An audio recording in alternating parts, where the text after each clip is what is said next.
हम सब के जीवन में कई बार ऐसा होता है कि हम लक्ष्य के बिल्कुल निकट होते हैं, परंतु अचानक हमारे मार्ग जैसे बंद हो जाते हैं या फिर हम भ्रम में फंस जाते हैं। कभी कभी उस भ्रम से जूझकर हार मान लेते हैं, कभी कभी उस भ्रम को ही लक्ष्य समझ लेते हैं और प्रत्येक स्थिति में हमारा लक्ष्य हमसे दूर होता जाता है। अब प्रश्न ये उठता है कि ऐसे में क्या किया जाए, और उत्तर है धैर्य। मन जब अधीर होता है तब सोचने समझने की क्षमता खो देता है, भ्रम के माया जाल में फंस जाता है और अंततः थक कर हार जाता है। जबकि धीरज रखने से मन शांत होता है, आप एकाग्रचित होते हैं, भ्रम के माया जाल से निकलकर अपने लक्ष्य को देख पाते हैं। इसीलिए धीरज रखना सीखें, क्योंकि ये बहुत बड़ी शक्ति है। हमें वासुदेव और श्री बलराम से संधि करनी होगी। द्वारका से संधि? द्वारका से तुम्हारी संधि नहीं होने दूंगा कर्ण। अब देखना बलराम कैसे तुम्हारा विनाश करेंगे। ये आप क्या कह रहे हैं इंद्रदेव? नंदिनी को आप कैसे लेके जा सकते हैं? विवशता, विवशता श्री बलराम। मुझे लगता है नंदिनी द्वारका में सुरक्षित नहीं। क्यों? अचानक से द्वारका असुरक्षित कैसे हो गया? है नहीं, किंतु होने वाला है। अब तक मुझे लगता था कि कामधेनु पुत्री कल्पपूर्णा नंदिनी आपके और वासुदेव के पास सुरक्षित है, परंतु अब? परंतु क्या इंद्रदेव? क्या आपको यादवों के गौवंश के प्रति प्रेम पर संदेह है? कदापि नहीं, किंतु मुझे हस्तिनापुर की नीति रीति पर विश्वास नहीं है। आप स्वयं ही देखिए, वहां एक पुत्रवधू सुरक्षित नहीं है तो गौवंश कैसे सुरक्षित रहेगा? हस्तिनापुर से द्वारका का क्या संबंध है? संबंध है हलधर। हस्तिनापुर के लिए कर्ण दिग्विजय पर निकला है। आवश्यक है कि वो एक दिन द्वारका अवश्य आएगा। आपने सोच भी कैसे लिया देवराज कि हस्तिनापुर की अधीनता हम स्वीकारेंगे? यदि हस्तिनापुर की सेना द्वारका के द्वार पर पहुंची तो मैं उन्हें यमलोक का द्वार दिखा दूंगा। और वो यदि संधि के लिए आए तो? संधि? संधि तो एक बहुत अच्छा विकल्प है। संधि से विकास के द्वार खुलते हैं। बड़े ही भोले हैं आप महाबली। आप उस हस्तिनापुर से संधि करेंगे जहां पुत्रवधू के वस्त्र हरण किए गए। आप उस हस्तिनापुर से संधि करेंगे जहां आपके फुफेरे भाइयों को द्यूत में छल कपट से हराया गया। याद रहे, कर्ण भी उनके साथ है। एक सूत पुत्र से संधि करेंगे आप। द्वारका में वर्ण भेद नहीं है इंद्रदेव। किंतु कर्मों का क्या? उस कर्ण ने छल कपट करके अपने गुरु से विद्या प्राप्त करी। खुले दरबार में द्रौपदी का अपमान होते देखा। आपके बहनोई अर्जुन के प्राणों का प्यासा है वो, कोई योद्धा नहीं है वो, एक छलिया है। और आप चले हैं उनसे संधि कर। आपको स्मरण है कि वो आपसे संधि क्यों करना चाहते? मैं बताता हूं आपको, ताकि जब पांडव वनवास से वापस लौटे और युद्ध आरंभ हो तो उन्हें आपका समर्थन मिल सके। हे महाबली, क्या आप ऐसे लोगों की सहायता करेंगे जिन्होंने विश्व में एक नारी के साथ क्रूर कर्म किए?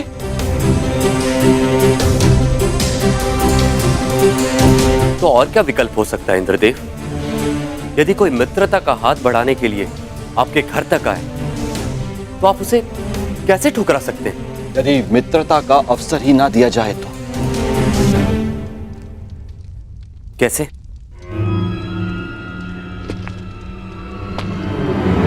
अश्वमेघ यज्ञ से, इससे पहले कि वो कर्ण द्वारका पहुंचे, आप अपने नाना श्री के प्रतिनिधि बनकर यज्ञ आरंभ कीजिए। अश्व छोड़िए, यदि कर्ण ने उस अश्व को जाने दिया तो वैसे ही हस्तिनापुर आपका अधीन हो जाएगा, और यदि रोक लिया तो आप युद्ध करके उसका नाश कर सकते हैं। ये अच्छा विकल्प है।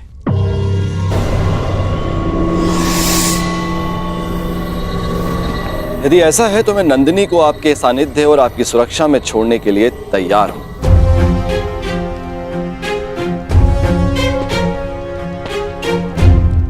दाऊ,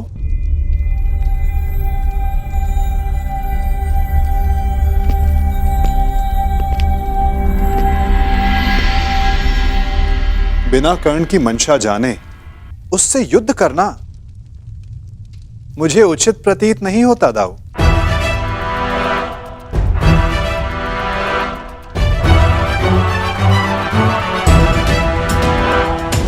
मुझे ऐसा प्रतीत होता है कि आप नंदिनी की सुरक्षा करने में समर्थ नहीं।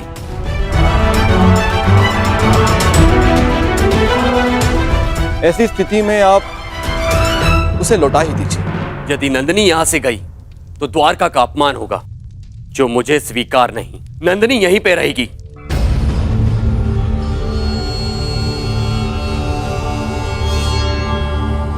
अश्वमेघ यज्ञ का आयोजन होगा कन्हैया।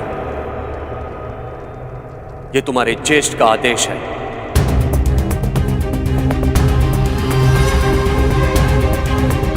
क्या तुम्हें अस्वीकार है? यदि अश्वमेघ यज्ञ नहीं हुआ तो नंदिनी द्वारका को छोड़कर चली जाएगी, और यह द्वारका के लिए बहुत ही अपमानजनक बात होगी। क्या यह स्वीकार है?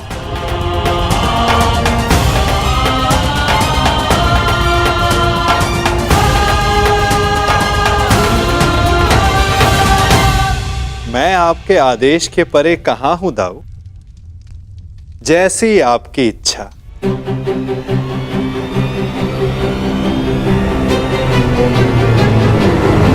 तो ठीक है, यज्ञ के लिए उत्तम अश्व की व्यवस्था करो, और पहले ही मुहूर्त में यज्ञ प्रारंभ होगा।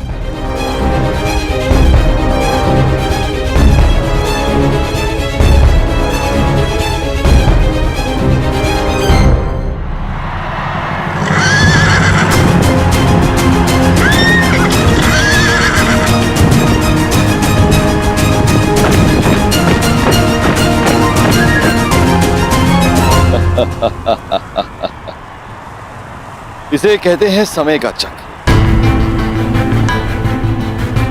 हर मोड़ पर तुमने मुझे पराजित किया है कर्ण, लेकिन अब तुम्हारे पास कोई विकल्प नहीं। यदि द्वारका के अश्व को जाने दिया तो भी तुम्हारी पराजय होगी,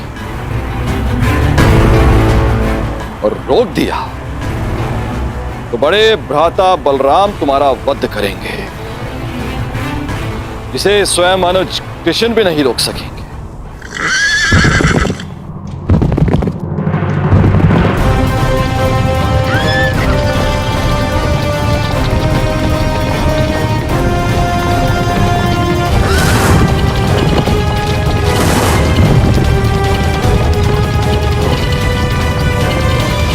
रुको!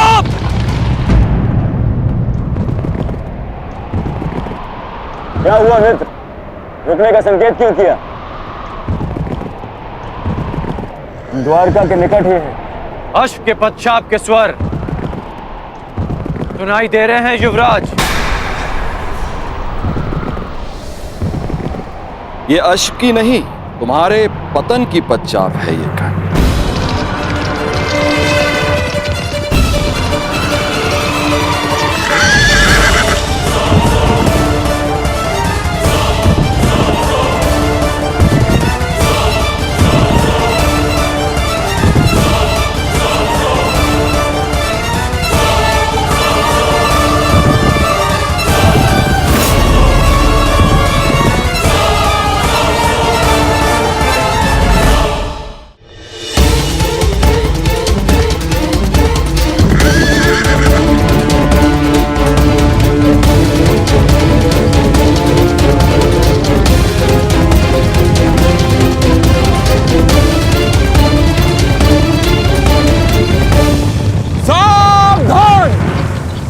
अश्वमेध यज्ञ का अश्व है जो श्री बलराम और श्री कृष्ण की सुरक्षा में है। इसे रोकने वाला नारायणी सेना के साथ युद्ध को निमंत्रण देगा। अंगराज, ये अश्वमेध यज्ञ कर रहे हैं तो हम भी दिग्विजय यात्रा पर निकले हैं। रोक लो ये अश्व, हो जाने दो युद्ध। आज उस छलिए कृष्ण को भी हस्तिनापुर के वाणों का स्वाद चखने दो। नहीं मामाश्री, बात केवल कृष्ण की नहीं, हलधर बलराम की भी है। एक बार बलराम ने हमारी मित्रता स्वीकार कर ली, फिर जीवन भर पांडव हमारे समीप नहीं आ पाएंगे और ना ही कृष्ण हमारा कुछ भी बिगाड़ पाए। कर्ण, बलराम जैसे महाबली वीर से अभद्रता उचित नहीं। नहीं दुर्योधन, ना। आज इस अश्व को यूं ही जाने दिया तो सारे भारतवर्ष में यह संदेश जाएगा, यादवों का वर्चस्व स्वीकार कर लिया है हस्तिनापुर ने। ना मेरे सम्राट, ना। कर्ण, तुम हस्तिनापुर की सेना के सेनापति हो, स्मरण रहे। तुम्हारी विजय मेरे सम्राट दुर्योधन के नाम अवश्य होगी, परंतु तुम्हारी पराजय तुम्हारे मस्तक का ही कलंक बनेगी। कर्ण, स्मरण रखना। सोच क्या रहे हो कर्ण? रोक लो ये अश्व। कर्ण, ये अश्व रोक लो।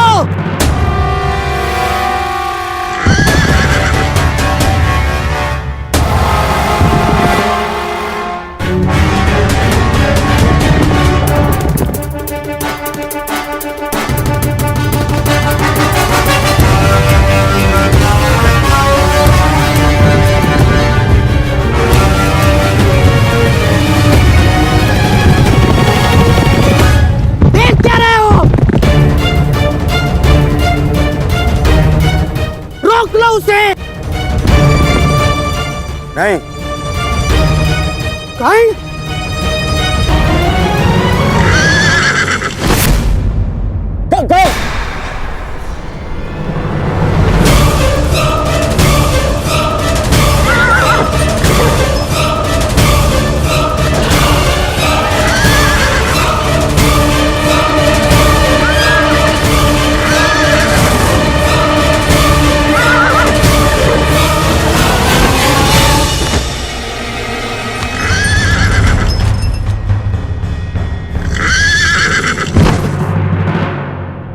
ये तुमने क्या किया मित्र? अब श्री बलराम का कोप सेना होगा हमें। अश्व को रोका गया है, आक्रमण!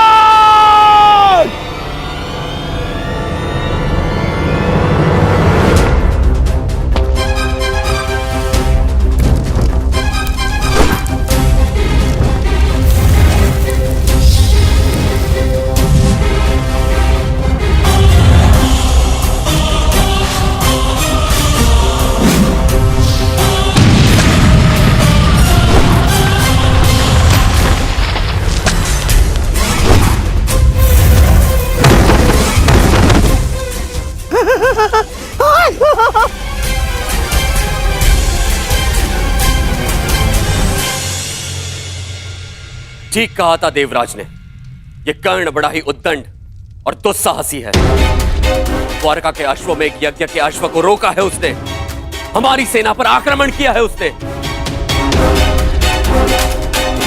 मैंने कहा था ना दाऊ कि ये योद्धा तनिक विकट है, परंतु उसने अभी तक बलराम के हल और गदा की विकटता नहीं देखी है।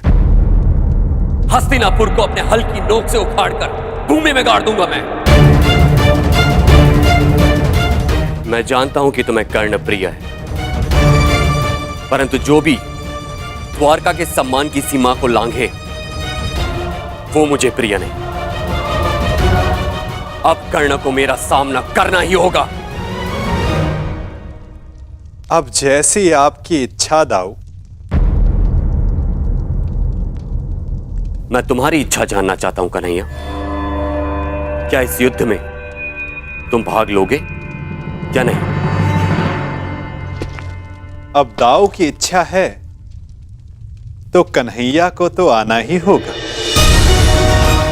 परंतु क्या?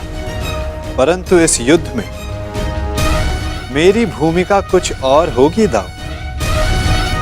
चूंकि आने वाला योद्धा महारथी है और इस युद्ध में सामना करने के लिए आपको एक चपल सारथी की आवश्यकता पड़ेगी।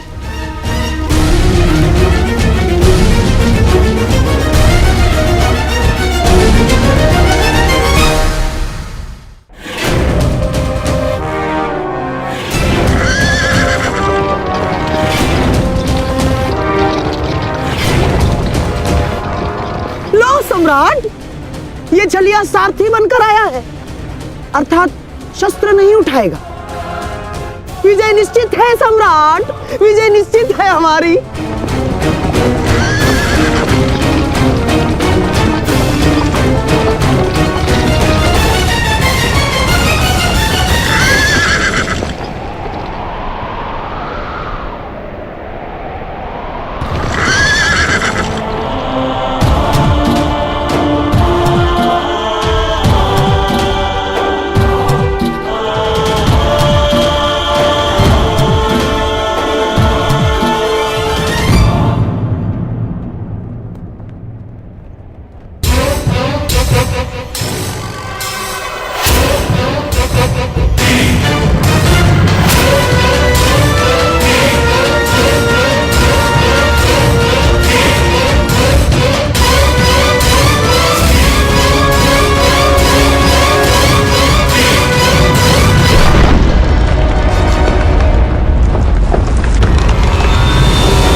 द्वारका के अश्व को रोकने वाले कर्ण,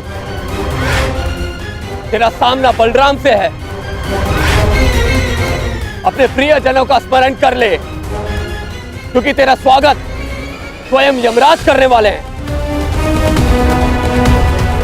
शत्रु ने ललकारा है, अंगराज उत्तर दो।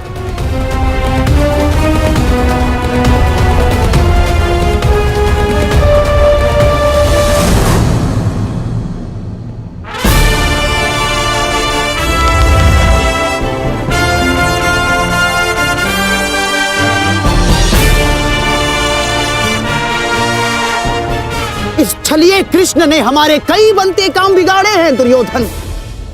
आज इसकी पराजय का आनंद हम उठाएंगे, द्वारका का पतन होगा।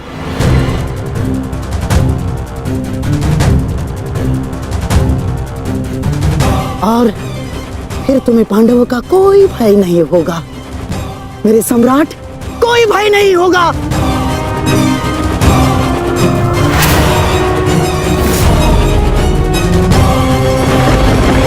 बाण संधान करो कर्ण। तुमने बाण संधान किया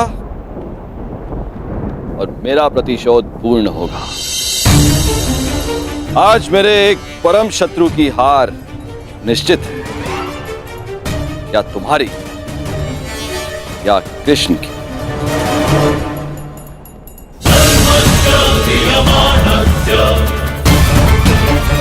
चला बाण चला कर्ण, ये तेरे बाण ही तेरी मृत्यु का कारण बनेंगे। देख रहे हो कन्हैया, जिस कर्ण से तुम्हें इतना स्नेह है वो कितना दृष्ट है।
इस सुगंध से तो प्रभु परशुराम का तेज स्मरण हो आया है। ये कैसा प्रहार है? प्रहार नहीं, आभार है दाऊ।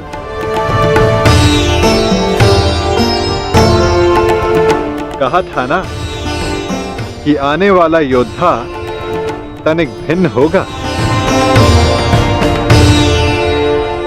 हस्तिनापुर के युवराज की ओर से मैं परशुराम शिष्य राधेकर्ण श्री बलराम और वासुदेव को नमन करता हूं। शत्रु को नमन? जिस प्रकार आकाश में आया हर मेघ वर्षा नहीं लाता, उसी प्रकार आगे बढ़ने वाला हर पग शत्रुता का नहीं होता हलधर।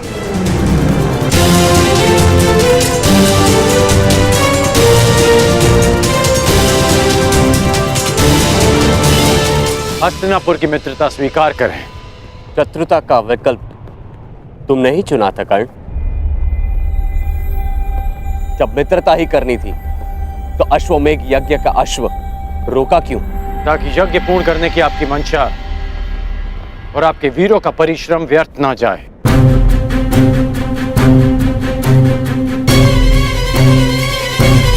इस अश्व को ध्यान से देखिए।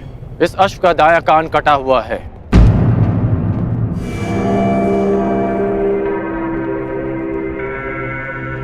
अर्थात इसका अंग भंग है और नीति अनुसार अंग भंगित अश्व के साथ किया गया यज्ञ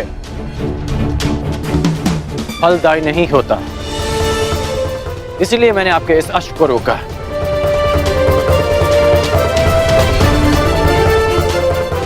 हलधर, मैं स्वयं आपको समझाना चाहता था, परंतु उससे पूर्व आपके वीरों ने मुझ पर आक्रमण कर दिया और कदाचित मुझे उसका उत्तर देना पड़ा। परंतु आपने स्वयं देखा होगा कि मैंने उन्हें केवल निशस्त्र किया, उनके प्राण नहीं लिए। तो तुमने मेरी सहायता करने के लिए अश्व रोका। अद्भुत, हम प्रसन्न हुए।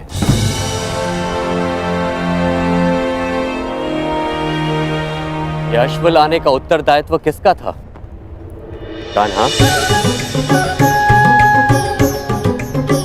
तुम सबको यही कहते हो ना कि तुम मेरी आज्ञा का पालन करते हो, लेकिन परिणाम में वही होता है जो तुम चाहते हो।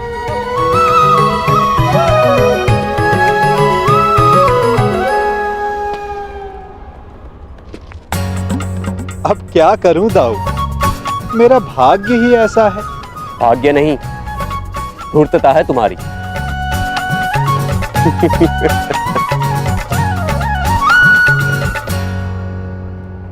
तुम्हें लेके मेरे मन में जो भ्रम था, वो भ्रम तुमने तोड़ दिया है। हम प्रसन्न हुए। कहो, क्या इच्छा है?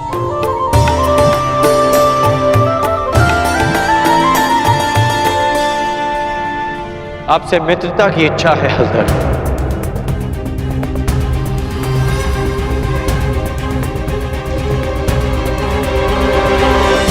और एक आश्वासन भी बलराम, आवश्यकता पड़ने पर आप और आपकी सेना हस्तिनापुर की सहायता अवश्य करेंगे।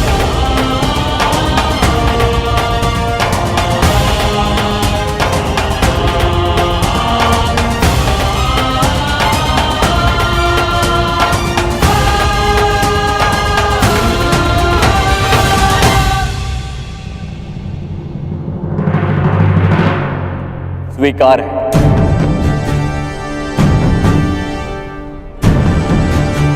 परंतु मैंने तुमसे कुछ मांगने को कहा था कर्ण। इस समय मेरा लक्ष्य युवराज दुर्योधन को सर्वशक्तिशाली बना देना है।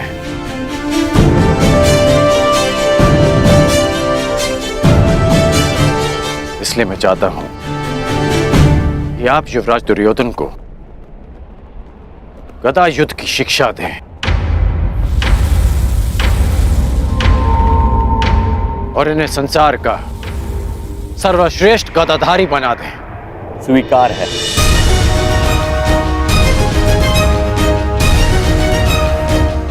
आओ, द्वारका का आतिथ्य ग्रहण करो।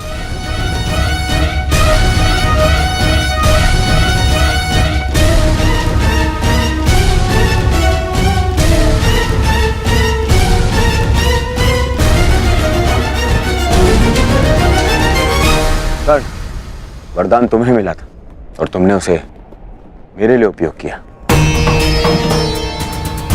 आज तुमने एक बार फिर यह सिद्ध कर दिया कि संसार में यदि कोई मेरा सबसे बड़ा हितैषी है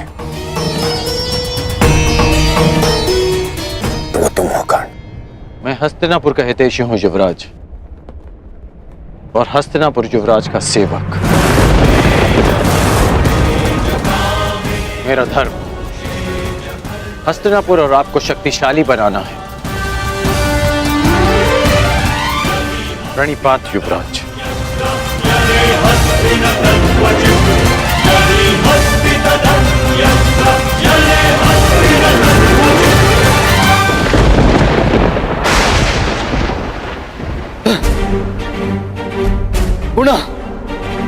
गुणा मेरे प्रयास आज सफल हुए।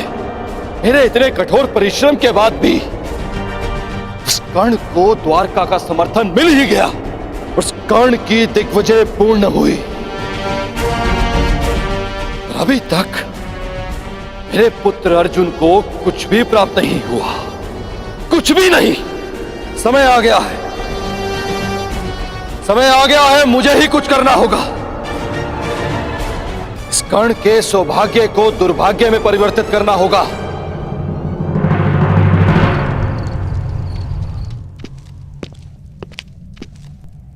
दिग्विजय पूर्ण हुई कर्ण।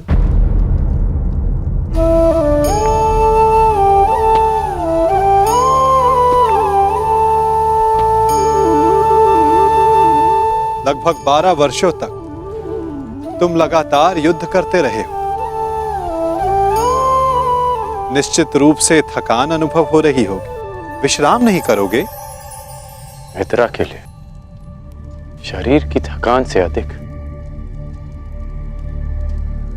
मन की शांति होती है केशव। मेरा मन अशांत है। एक परिवर्तन का स्वप्न लेकर मैंने अपना जीवन प्रारंभ किया था। तू स्वयं ही परिवर्तित हो गया केशव।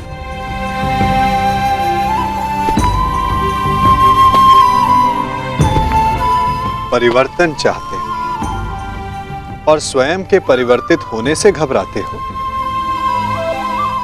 ये दोहरा व्यवहार उचित नहीं राधे।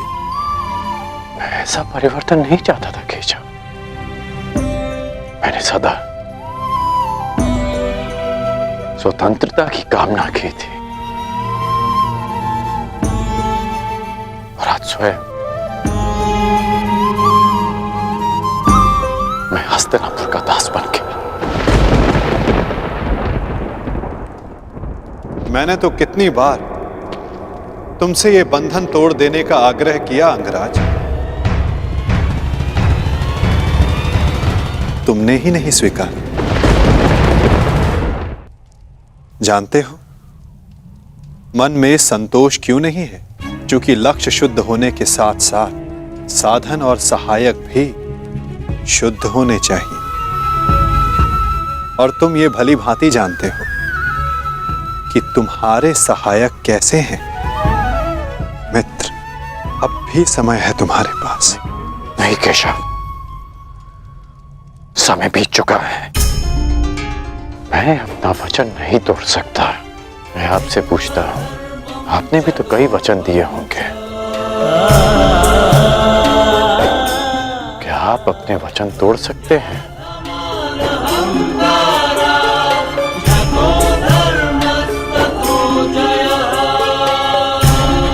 कौन जाने मित्र, भविष्य में क्या छिपा है?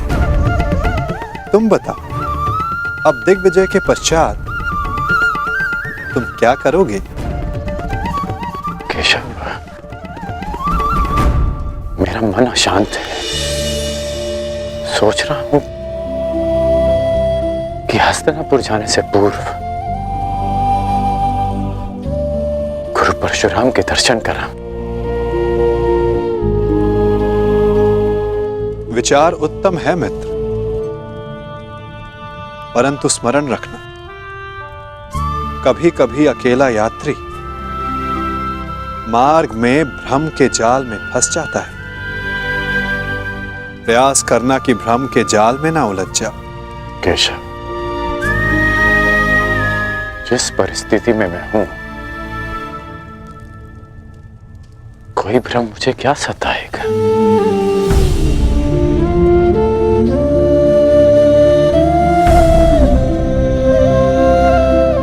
आपकी मुस्कान मुझे बहुत शांति देती है केशव। आज्ञा दीजिए।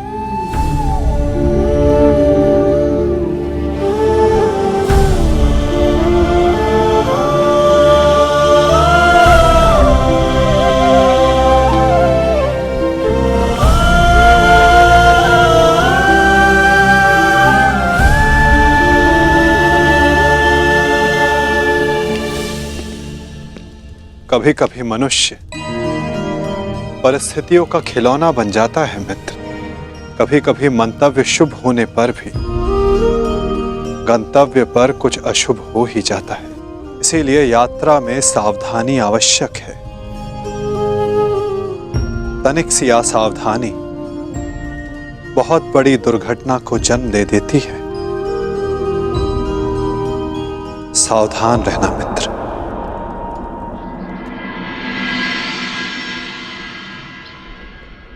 अपने गुरु से भेंट करने से मैं तुम्हें रोक नहीं सकता मित्र, परंतु मैं चाहता था कि तुम मेरे साथ में हस्तिनापुर चलो, मेरे इस दिग्विजय का सम्मान और सत्कार प्राप्त करो। युद्ध में बाण धनुष से चलाए जाते हैं युवराज, परंतु विजय सदा योद्धा की मानी जाती है। उसी भांति दिग्विजय आपकी है। मैं तो केवल एक निमित्त मात्र हूं।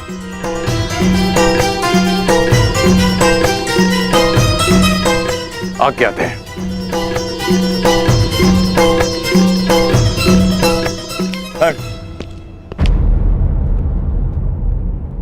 अपने मित्र को हार कर ये दिग्विजय अधूरी है मित्र। 12 वर्ष बीत गए। इन 12 वर्षों में तुमने मेरे लिए धनुष उठाए, परंतु कभी दृष्टि नहीं उठाई। ढाल बनकर मेरे शरीर की रक्षा की है, परंतु मित्र बनकर कभी गले नहीं लगाए।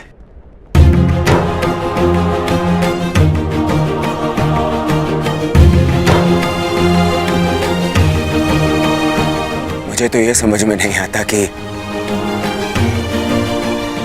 वनवास उन पांडवों का था या मेरा।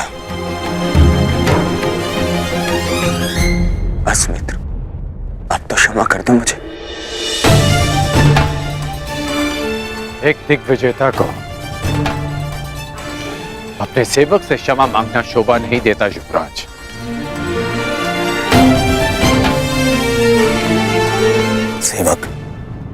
सेवक ऐसे 100 दिग्विजय न्यौछावर कर सकता हूं तुम्हें एक बार गले लगाने के लिए। बस एक बार मेरी आंखों में देखकर मुझे मित्र पुकार के एक बार गले लगा लो मित्र।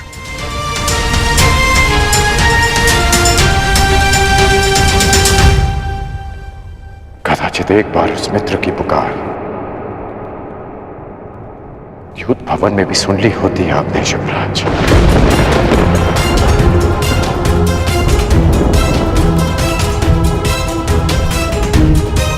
अब जो आपके सामने खड़ा है वो आपका और हस्तिनापुर का सेवक अंगराज कर्ण है,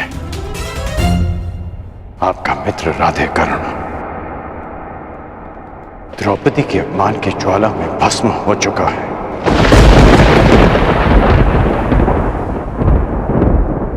और जो भस्म हो जाते हैं वो किसी को गले नहीं लगा पाते।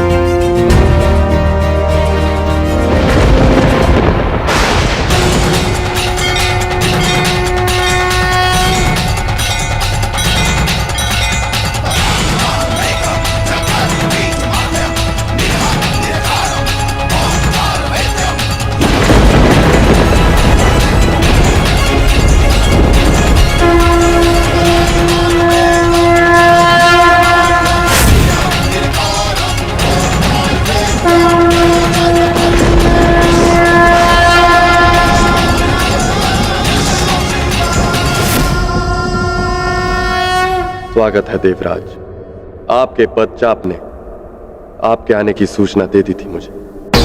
मेरे पश्चात तो आपने सुन लिए महादेव, परंतु 12 वर्षों से पुकार रहे मेरे पुत्र अर्जुन के स्वर आपके कानों तक क्यों नहीं पहुंचे? क्यों उसकी तपस्या का ताप आपके मन को नहीं पिघला सका? यदि अर्जुन आपका पुत्र ना होता तो क्या तब भी आप उसका कष्ट लेकर मेरे पास आते? स्वीकारता हूं कि मुझे मेरे पुत्र से मोह है, परंतु सबको होता है। अब स्वयं ही बताइए, क्या दोष है मेरे पुत्र अर्जुन में, या उसकी इच्छा पूरी कर सकने के योग्य नहीं? देवराज, वृक्ष पर लगे फल को खाने की इच्छा करने वाले को मात्र वृक्ष पर लगे फल को तोड़ने का परिश्रम करना पड़ता है। मोती की आकांक्षा करने वाले को सागर के तल तक जाने का परिश्रम करना पड़ता है। ठीक उसी प्रकार अमृत पीने की इच्छा करने वाले को भी गहन साधना का विष पीना पड़ता है। आपका पुत्र मुझसे पशुपतास्त्र की इच्छा रखता है। यह विध्वंसकारी अस्त्र उसे देने से पहले यह जान लेना आवश्यक है कि क्या वो उसके योग्य है। शक्तियों के साथ साथ उत्तरदायित्व भी बढ़ता है। यह जान लेना आवश्यक है कि क्या वो ये उत्तरदायित्व उठाने योग्य है या नहीं। पशुपतास्त्र पाना है, कई परीक्षाओं का सामना करना पड़ेगा अर्जुन को। अपने पुत्र के मोह में आपने क्या क्या किया है, मुझसे कुछ छिपा नहीं। पूरे पुत्र को नीचा दिखाने के लिए आपने देवराज पद की गरिमा को किस तरह लांछित किया है, भली भांति जानता हूं। देवराज, यदि एक पिता अपने पुत्र की परीक्षा लेता है तो पुत्र प्रशंसा पाता है। जब एक पिता पुत्र की प्रशंसा करता है तो पुत्र केवल परीक्षा पाता है। आशा है कि अगली भेंट देवराज इंद्र से होगी, पुत्र मोही पिता से नहीं।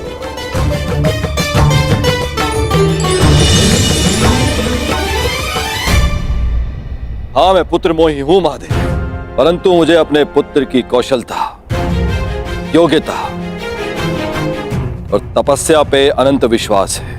आपकी प्रत्येक परीक्षा में मेरा पुत्र अवश्य सफल होगा। किंतु जिस कारण आपने उस कर्ण के लिए देवराज इंद्र को अपनी दृष्टि नीचे करने पर विवश कर दिया, कर्ण को ऐसे परीक्षा में डालूंगा कि वो कभी सफल नहीं होगा। उस दिग्विजय कर्ण को दिशा विहीन कर दूंगा, महाशाप दिलाऊंगा उसे।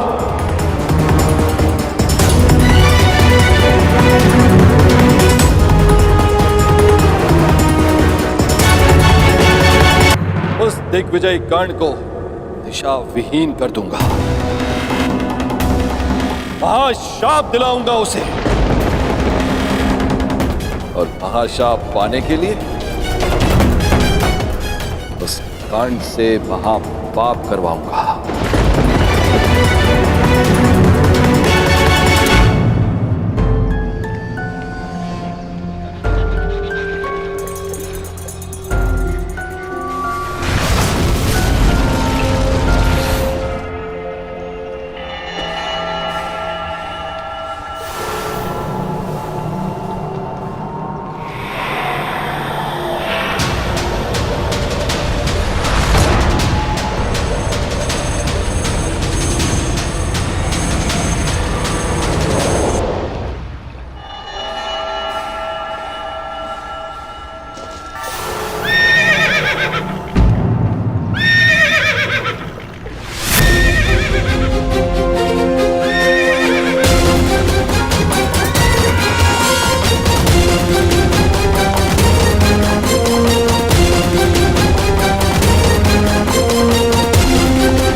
गौरांग वत्स, तनिक प्रतीक्षा करो, तुम्हें भी अपनी माँ का दूध पान करने का अवसर मिलेगा।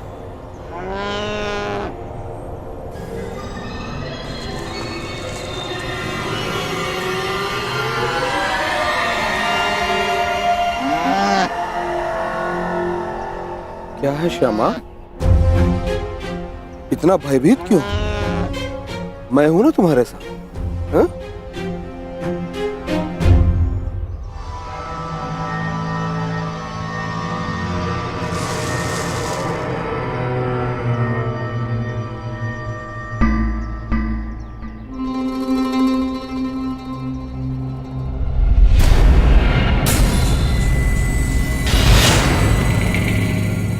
अपना मंतव्य ज्ञात है ना?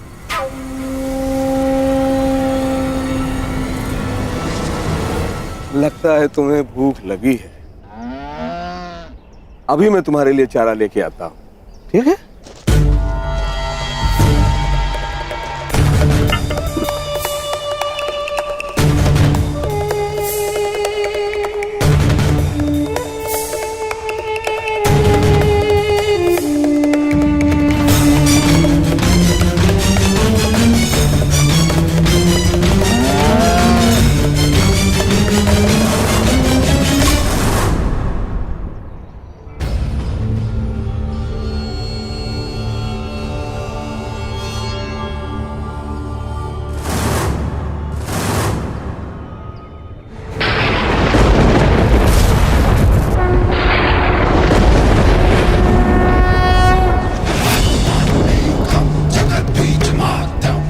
बड़ा लक्ष्य कड़ी तपस्या से नहीं, कड़ी परीक्षा से मिलता है अर्जुन।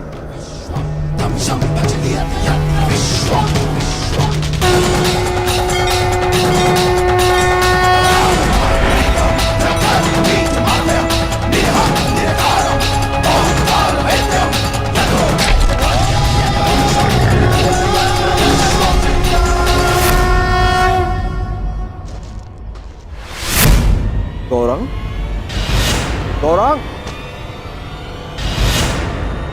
गौरांग, गौरांग! क्या हुआ स्वामी? गौरांग को यही बांध के गया था, तू न जाने कहां चला गया। गौरांग कहां गया? गौरांग! अगर वो नहीं मिली तो श्यामा अपने प्राण त्याग देगी। और आप तो जानते ही हैं स्वामी कि श्यामा हमारे जीवन का एकमात्र सहारा है। हे प्रभु, अनजाने में कौन सा ऐसा कर्म हो गया जिसका फल आप मुझे इस तरह दे रहे हैं? तुम्हारे पाप का फल नहीं है ये ब्राह्मण, ये तो केवल कर्ण के महाश्राप का प्रारंभ है।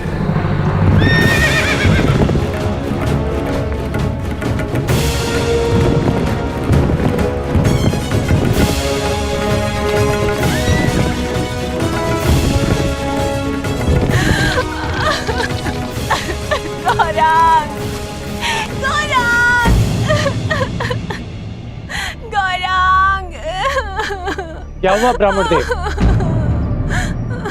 आप सब इतना विलाप क्यों कर रहे हैं? देखिए, मेरे गाय श्यामा के बछड़े को न जाने कौन चोर चुरा के ले गया। अगर मेरा गौरांग नहीं मिला तो ये बेचारी छटपटा कर अपने प्राण त्याग देगी। आप मेरी कोई सहायता करिए। आप निराश न हो ब्राह्मण देव, मैं समय रहते इस गाय के बछड़े को वापस ले आऊंगा सुरक्षित। ये मेरा वचन है।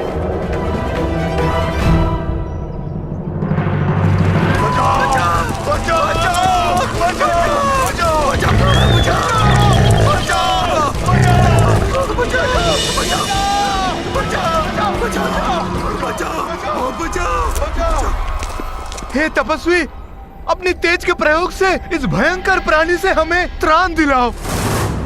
क्यों ये हमारे लिए अपने वर्षों की तपस्या भंग करेंगे? भागो, अब कोई हमारी रक्षा नहीं कर सकता। भागो। नहीं,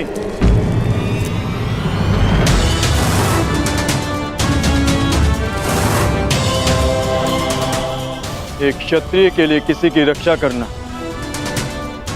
किसी भी तपस्या से अधिक आवश्यक है। मैं वचन देता हूं, इस हिंसक पशु से मैं आपकी रक्षा करूंगा। तपस्या भंग हो जाए, परंतु कौंतेय का क्षत्रिय धर्म भंग नहीं होगा।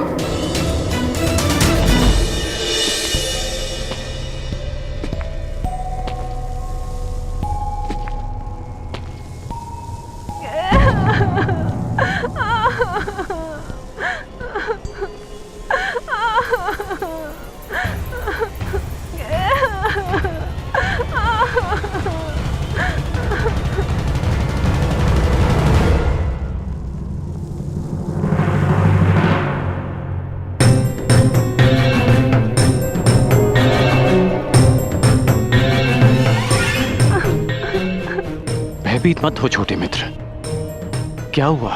तुमने कुछ देखा? एक बछड़ा राक्षस के हाथ में। किस ओर गया वो? किस दिशा में?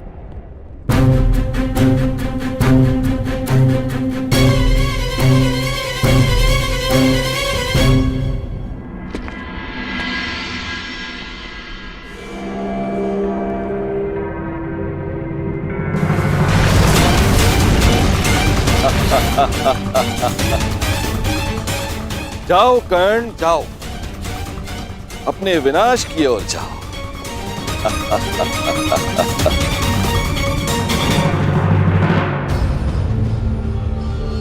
क्षमा कीजिए महादेव,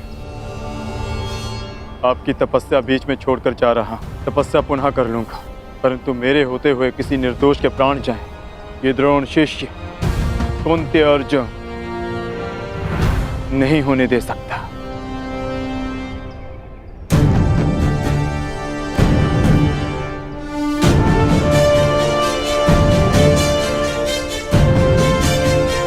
अपने उत्तरदायित्व का भान तो है इसे। अब देखना यह है कि शक्ति को संभाल पाने का सामर्थ्य है या नहीं।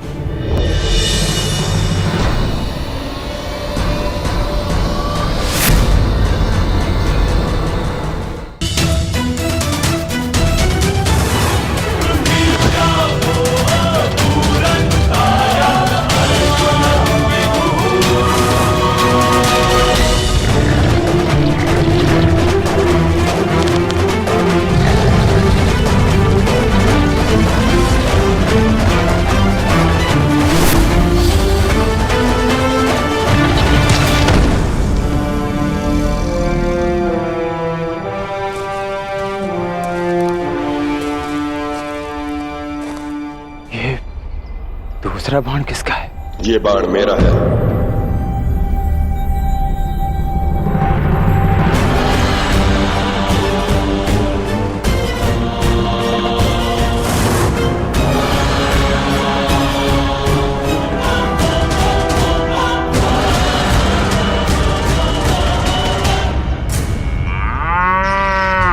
आनंद आ गया आज। बड़ा कोमल भोजन मिला है।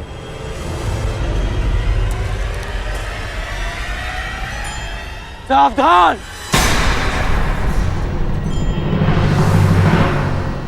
मैं तुम्हें चेतावनी देता हूं कि इस बछड़े को छोड़ दो। अपना भोजन छोड़ दूं? तुम्हारे लिए यह केवल एक समय का भोजन है, परंतु किसी और के लिए यह जीवन जीने का सहारा है। इसकी मां के प्राण बसे हैं इसमें। इस निरपराध पशु को छोड़ दो।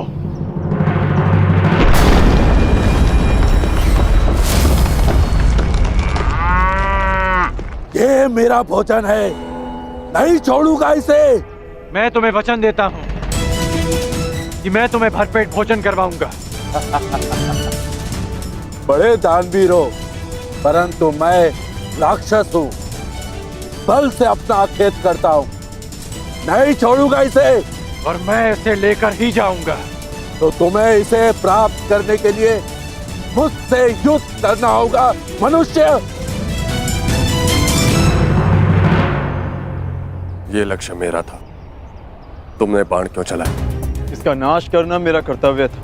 अब प्रश्न ये उठता है कि लक्ष्य किसने पहले भेदा और किसका कर्तव्य पहले पूरा हो। इसका वध तो मेरे बाण ने किया, परंतु आप इसे ले जा सकते हैं महोदय। ये मेरे किसी काम का नहीं।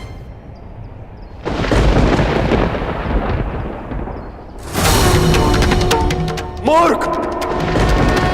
माना कि मैं किरात हूं, मगर मैं अपने परिश्रम से अपना आखेट करता हूं। मैं किसी की भिक्षा पर अपना जीवन व्यतीत नहीं करता। इसे तो मैं अवश्य लेके जाऊंगा, परंतु इसे ले जाने से पहले मैं ये अवश्य सिद्ध करूंगा कि इसे मैंने मारा है। तुम कौन हो, कहां से आए हो और क्या सिद्ध करना चाहते हो? मुझे इससे कोई लाभ नहीं। ले जाओ इसे।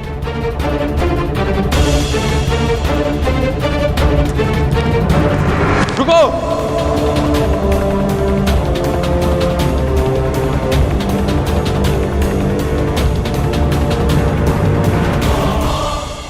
बिना ये निर्णय किए कि मेरे बाण तुम्हारे बाणों से अधिक तीव्र और अधिक तीक्ष्ण है, मैं यहां से नहीं जाऊंगा। तुम्हारा ये अभिमान तोड़े बिना मैं यहां से नहीं जाऊंगा।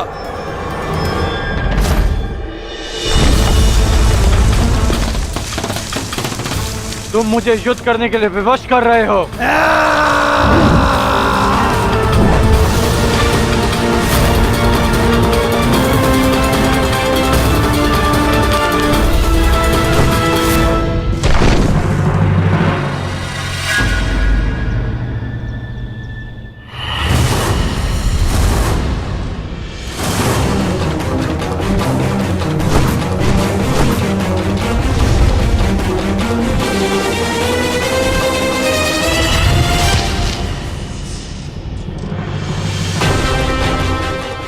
एक बाण काट दिया इसका अर्थ ये नहीं कि तुम्हें विजय मिली।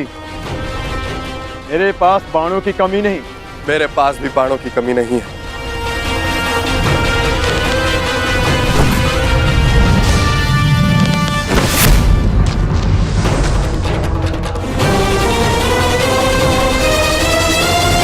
तुम्हें केवल अपने बाणों पर घमंड है योद्धा, किंतु मेरे पास बाणों के साथ साथ और भी शस्त्र हैं।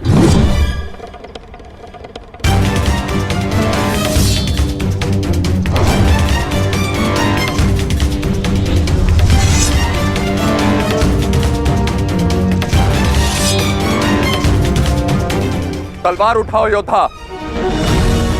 युद्ध अभी तक समाप्त नहीं हुआ है और ना ही तुम्हारा अभिमान अभी तक टूटा है।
बहुत हुआ खेल, अब अपने इष्ट को स्मरण कर लो किरात, क्योंकि वैष्णव अस्त्र से अब तुम्हें कोई नहीं बचा सकता।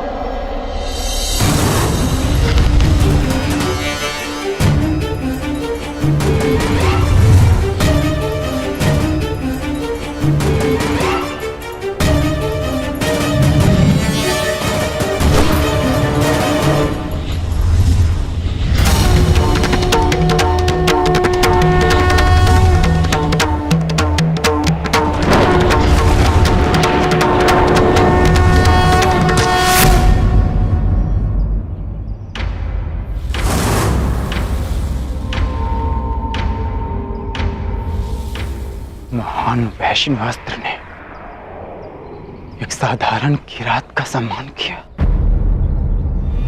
परंतु क्यों?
अंत आ गया है राक्षस।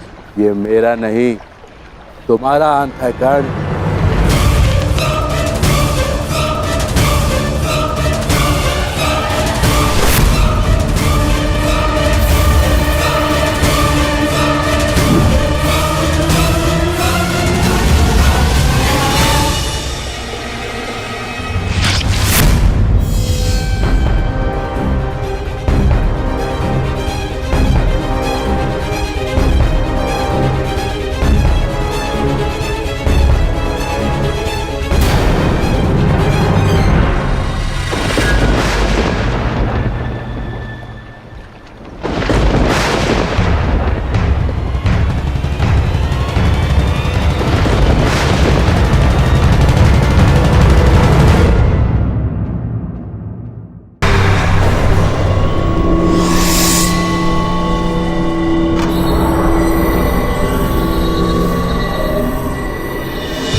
गौरांग! गौरांग! गौरांग! गौरांग! गौरांग! गौरांग! गौरांग!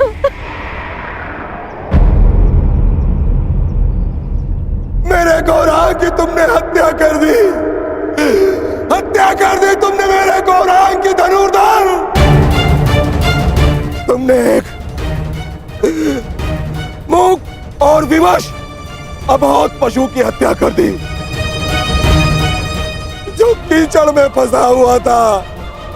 तुमने महापाप किया है धनुर्धर। रामदेव, मैंने इसे नहीं मारा।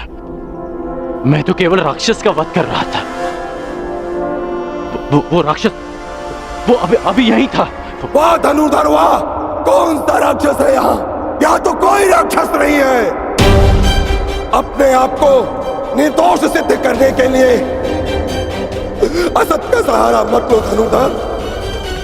तुमने मेरे गौरांग की हत्या नहीं की, तुमने उसकी माता श्यामा की भी हत्या की है।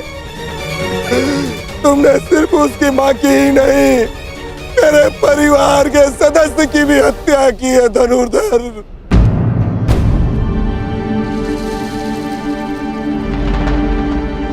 ब्राह्मण देवा, आपको भ्रम हो रहा है। भला मैं क्यों मारूंगा इसे? गौ हत्या का महापाप किया है तुमने। तुम्हारे पास उसके बच पाने का कोई अवसर नहीं है।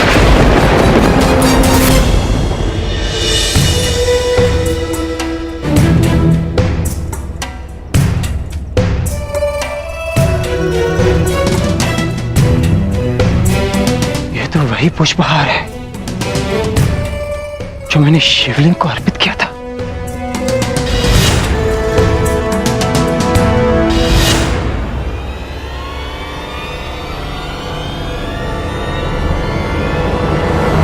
प्रभु,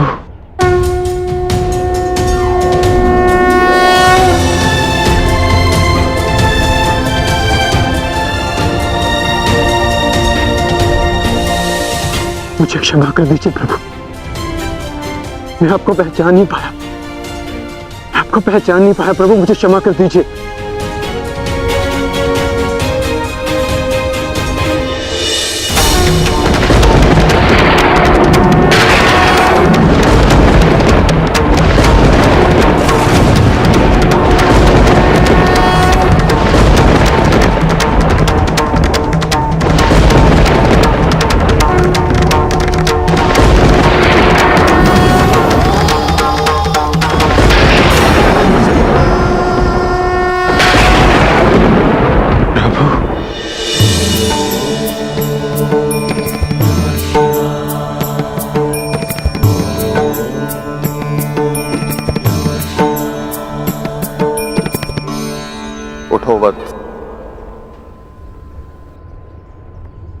क्षमा कीजिए प्रभु, मैंने आपकी आराधना भंग कर दी।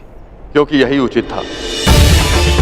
मनुष्य की सबसे बड़ी आराधना उसका कर्तव्य का पालन होता है अर्जुन, जो तुमने भली भांति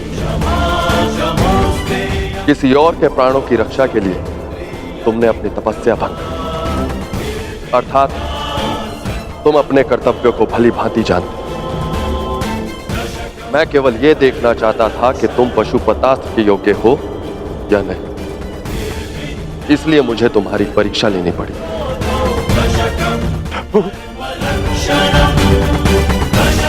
और तुम इस परीक्षा में सफल हुए अर्जुन। मैं तुम्हें प्रसन्न मन से पशुपतास्त्र प्रदान करता हूं अर्जुन।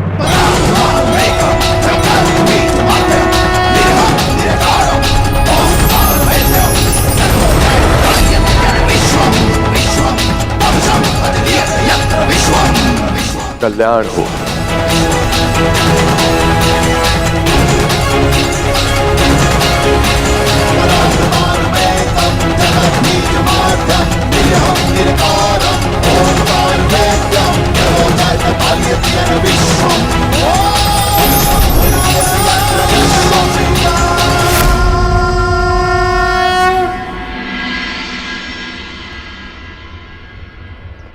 आप सब दुखी मत होइए ब्राह्मण देव। मैं मानता हूं कि अनजाने में मुझसे पाप हुआ। मैं आप सबकी पीड़ा समझ सकता हूं। आपकी हानि की पूर्ति मैं करूंगा। यदि मैं तुम्हारे पुत्र की हत्या कर देता और अपनी सारी संपत्ति तुमको दे देता, तो क्या तुम मुझे क्षमा कर देते? कदापि क्षमा नहीं करोगे तुम। तुमने महापाप किया है। मैं अग्निहोत्र ब्राह्मण विजय तुम्हें श्राप देता हूं। श्राप!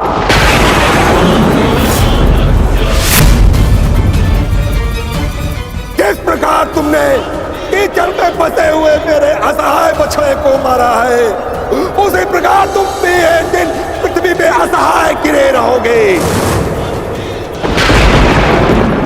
और तुम्हारी कोई सहायता नहीं करेगा। और मेरे बछड़े की भांति तुम्हारी भी मृत्यु उसी प्रकार होगी। तुम्हें कोई दया नहीं मिलेगी। धनुर्धर, ये दुखी ब्राह्मण का श्राप है।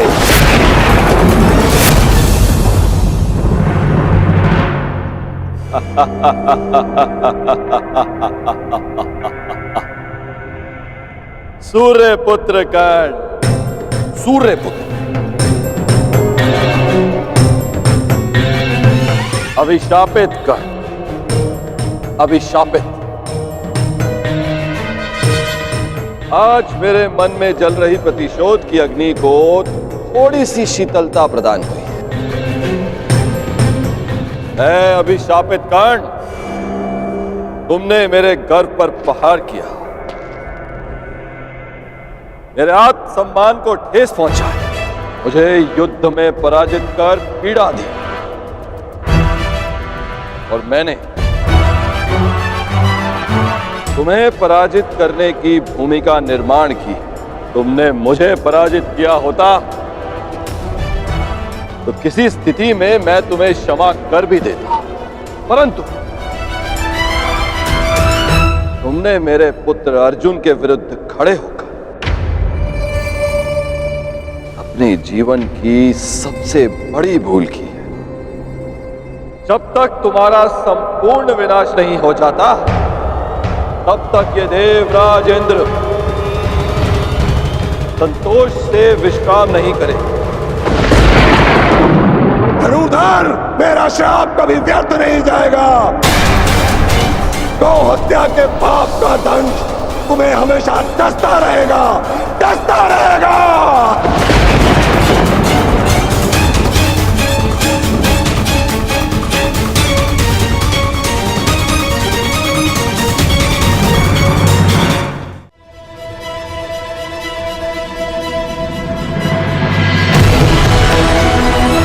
ये इंद्रलोक है अर्जुन। यहां दुख की परछाई भी नहीं, यहां केवल सुख, आनंद, शांति।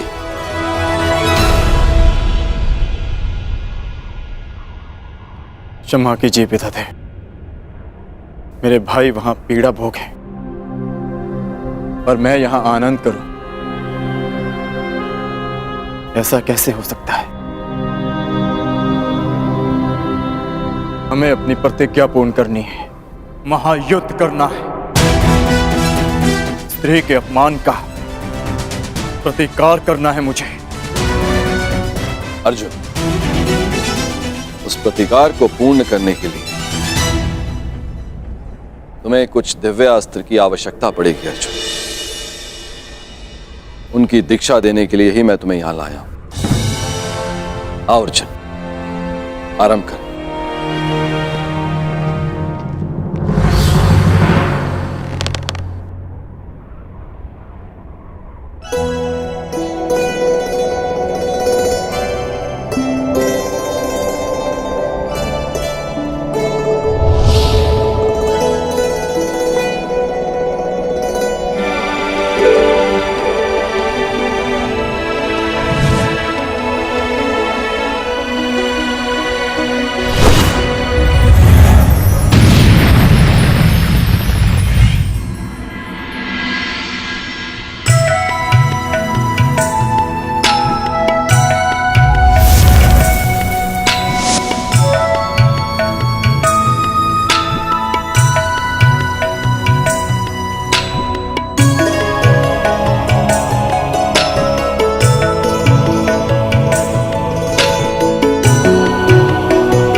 ब्राह्मण विजय, तुम्हें श्राप देता हूं, श्राप। जिस प्रकार तुमने कीचड़ में फंसे हुए मेरे असहाय बछड़े को मारा है, उसी प्रकार तुम भी एक दिन पृथ्वी पे असहाय गिरे रहोगे और तुम्हारी कोई सहायता नहीं करेगा।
आज एक बार फिर परशुराम का फरसा उठा है, क्योंकि घोर अन्याय हुआ है।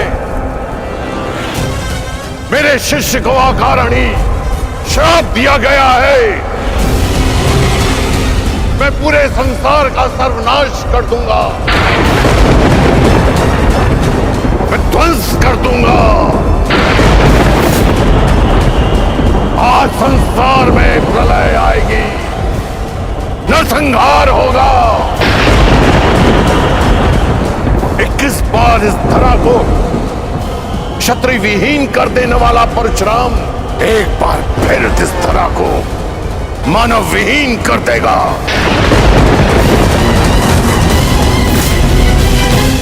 उपकार का बदला उपकार से ना चुकाना ऐसे मानव जाति को जीवित रहने का कोई अधिकार नहीं देगा परशुराम। नहीं गुरुदेव, नहीं।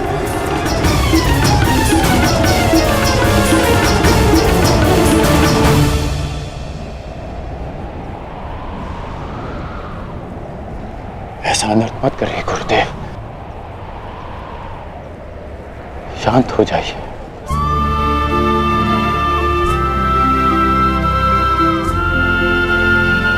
इतना क्रोध क्यों गुरुदेव?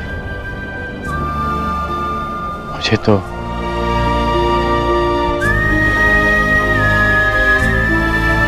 श्राप और उपेक्षा का अभ्यास सा हो गया है, और एक श्राप थोड़ी ना मिला है मुझे।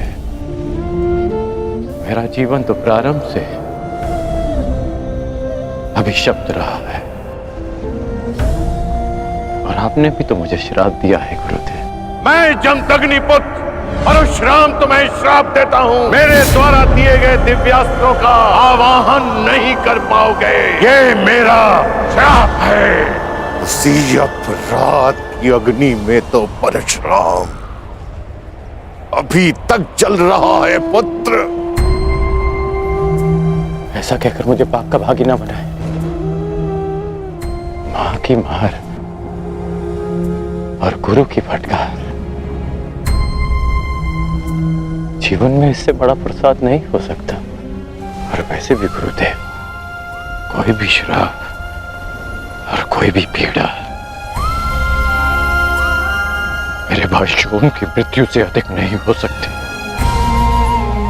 मुझे परिवर्तन चाहिए, न्याय चाहिए, समानता चाहिए गुरुदेव। और इस न्याय, परिवर्तन और समानता को पाने के लिए मैं एक श्राप तो क्या, सहस्त्र श्राप सह सकता।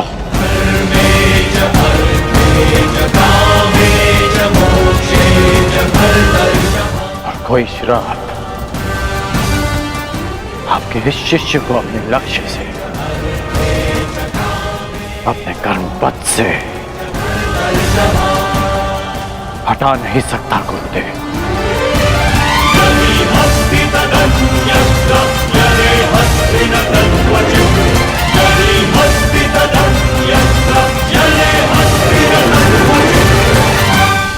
लोह को भी अधिक ताप में रखा जाए तो वो भी पिघल जाता है।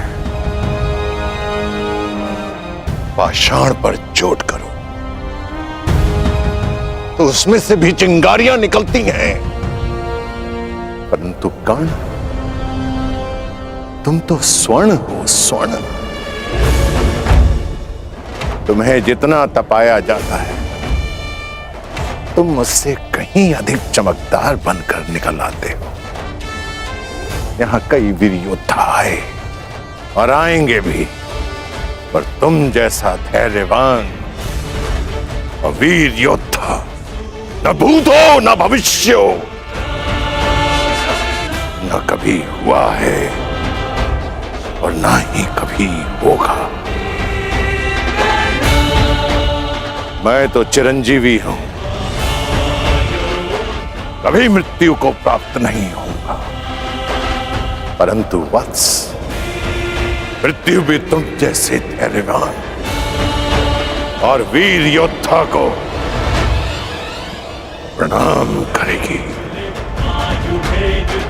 और कामना करेगी कि कदाचित उसे तुम्हारे हाथों पराजय देखनी पड़े।